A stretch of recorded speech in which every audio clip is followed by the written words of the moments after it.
오늘도 기도의 자리에 나오신 여러분 모두에게 하나님의 크신 은혜와 복이 넘치기를 축복합니다. 오늘 본문 속에는 두 부분입니다. 57절에서 68절까지 보면 겟세마네 동산에서 기도하시던 예수님, 대제사장과 유대 종교 지도자들이 보낸 사람들에 의해서 체포를 당하십니다. 그리고 대제사장 가야바에게 뜰에 끌려가십니다. 그리고 거기서 신문 받으시는 그런 내용인 것입니다. 결국 대제사장이 네가 하나님의 아들 그리스도냐 이런 질문을 합니다. 그랬을 때에 예수님은 네가 말하였도다 이렇게 이야기하세요. 그랬더니 신성모독, 하나님의 이름을 모독했다, 그러기에 사형에 해당된다. 그리고 사람들이 예수님의 얼굴에 침을 뱉고 주먹으로 때리고 그리고 손바닥으로 치고 그렇게 맞으시면서 그리스도야 우리에게 선지자 노릇해라 이런 모욕, 언사를 받습니다.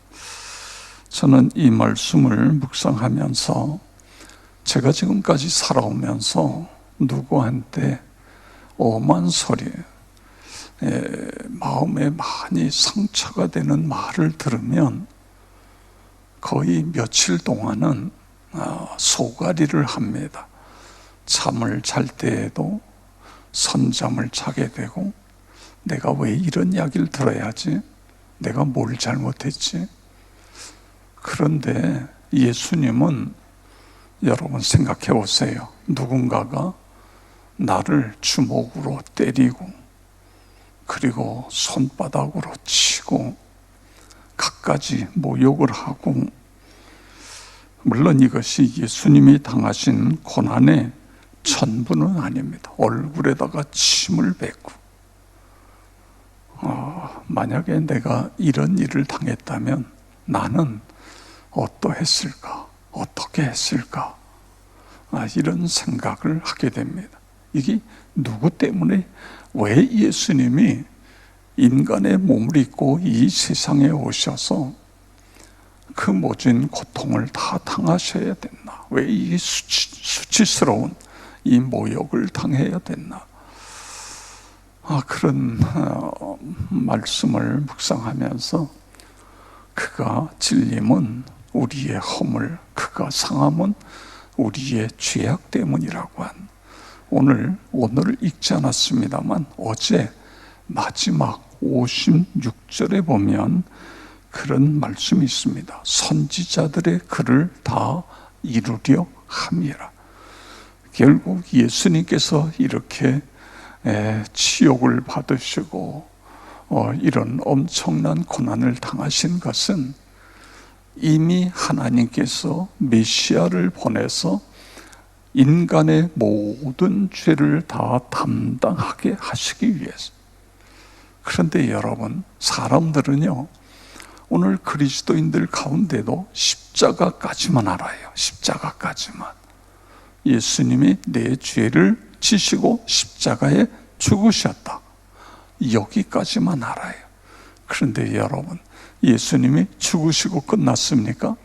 3일 만에 부활하셨잖아요. 오늘 우리의 신앙이 십자가에서 멈춰서는 안 됩니다. 십자가 구속의 감격을 갖고 그리고 부활로 나가야 됩니다.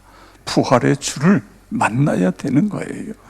그 다음에 내용은 69절부터 보면 베드로의 다짐이 얼마나 허망한가 그런 걸 알 수 있습니다. 어제 이미 우리가 다 살펴보았습니다만 성만찬 끝나고 감람산으로 가시면서 예수님이 제자들에게 너희가 다 나를 버리리라 그랬더니요, 베드로가 나서가지고 뭐라고 이야기합니까? 모두가 주를 버릴지라도 나는 결코 버리지 않겠나이다. 그랬더니 예수님이 오늘 밤 다 굴기 전에 내가 3번 나를 부인하리라, 이렇게 말씀하십니다. 그랬더니 그 다음에 베드로가 또 어떻게 이야기해요? 내가 죽을지언정 결코 주를 부인하지 않겠나이다. 그랬더니 모든 제자들도 우리도 그렇습니다. 그랬어요. 그런데 어떤 일이 일어나요? 56절에 보니까 제자들이 예수님의 겟세마네 동산에서 체포될 때에 56절에 다 도망갔다. 56절에 그렇게 이야기하고 있는 것을 볼 수 있습니다. 그리고 오늘 여기 69절부터는 베드로가 다 굴기 전에 3번 예수님 모른다, 그 부인하는 내용이 이 본문에 나와요. 그런데 여러분, 가면 갈수록 더 베드로의 강도가 심해집니다. 왜냐하면 자기가 체포당해서 예수님처럼 저렇게 끌려다니고 또 죽을 수도 있으니까 내가 아니야, 나 예수 제자 아니야, 이걸 이야기하기 위해서 계속해서 부인하는데, 첫 번째 부인, 두 번째 부인 70절에 보세요. 베드로가 모든 사람 앞에서 부인하여 이르되 나는 네가 무슨 말을 하는지 알지 못하겠노라. 그 다음에 두 번째 72절에 보세요. 베드로가 맹세하고 또 부인하여 이르되 나는 그 사람을 알지 못하노라. 베드로가 예수님 몰라요? 3년 동안 제자로 따라다녔는데, 그런데 이런 헛소리를 하고 있어요. 그 다음에 74절에 가서 보세요. 그가 저주하며 맹세하여 이르되 나는 그 사람을 알지 못하노라 하니 곧 닭이 울더라. 아멘. 여러분, 신앙생활은요, 내 결심만 가지고 하는 것이 아닙니다. 물론 우리가 결심하는 것 중요해요. 그런데 그 결심에 하나님께서 함께 하셔야 돼요. 성령께서 그 결심에 기름을 부어 주셔야, 그래야 그 결심을 우리가 이룰 수 있는 것입니다. 그런 이야기 하잖아요. 노름할 때에 심지어는 손가락을 자르니까 발가락에다 끼고 노름을 한다, 이런 말이 그냥 나온 게 아닙니다. 이미 중독이 돼버리면 우리의 의지로 감당하기가 한계가 있는 거예요. 그러면 그 중독된 사람이 어떻게 중독에서 끊을 수 있어요? 하나님께 매달리면 되는 거예요. 죽기 살기로 매달리는 거예요.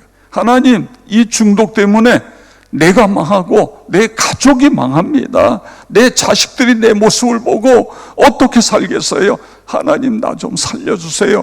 그리고 하나님 앞에 매달려 기도할 때에 하늘에 성령께서 하늘에서 그의 심령 속에 임재하시면서 성령의 불로 그의 모든 중독된 것들을 다 깨끗이 태워버리는 거예요. 이런 역사가 일어날 때에 기적이 일어나고 사람이 바뀌어지고, 보세요, 여러분, 이렇게 하고 닭이 우니까 그때야 정신이 나가지고 예수님 말씀 앞에 자기가 결심했던 것, 이야기했던 것이 생각이 나서 밖에 뛰어나가서 통곡하는 그런 베드로의 모습을 봅니다. 그럼 통곡했다고 끝났나요? 아니지요. 그런데 여러분, 이 베드로가 예수님, 부활하신 예수님을 만나고, 이게 중요한 거예요. 부활하신 예수님을 머리로 믿는 것, 이것 가지고는 인생이 바뀌어지지 않아요. 그분을 인격적으로 만나야 돼요. 예수님, 부활하신 예수님을 만나고 그 다음에 오순절 성령세를 받고 나니까 이렇게 겁장이 베드로가, 허풍장이 베드로가 어떻게 돼요? 담대하게, 너 이 예수 복음 전하지 마라, 죽는다. 그랬더니 뭐래? 우리가 네 말 듣는 게 옳으냐? 하나님 음성 듣는 게 옳으냐? 나는 하나님의 음성을 듣겠다. 아니, 세상에 예수를 죽인 사람들 앞에서 그러고 있어요. 어떻게 이렇게 바뀌어요? 다른 사람으로서는 구원을 받을 수 없나니 천하 사람들 중에 구원받을 만한 이름은 오직 하나, 예수밖에 없다. 이렇게 바뀌어지는 것입니다.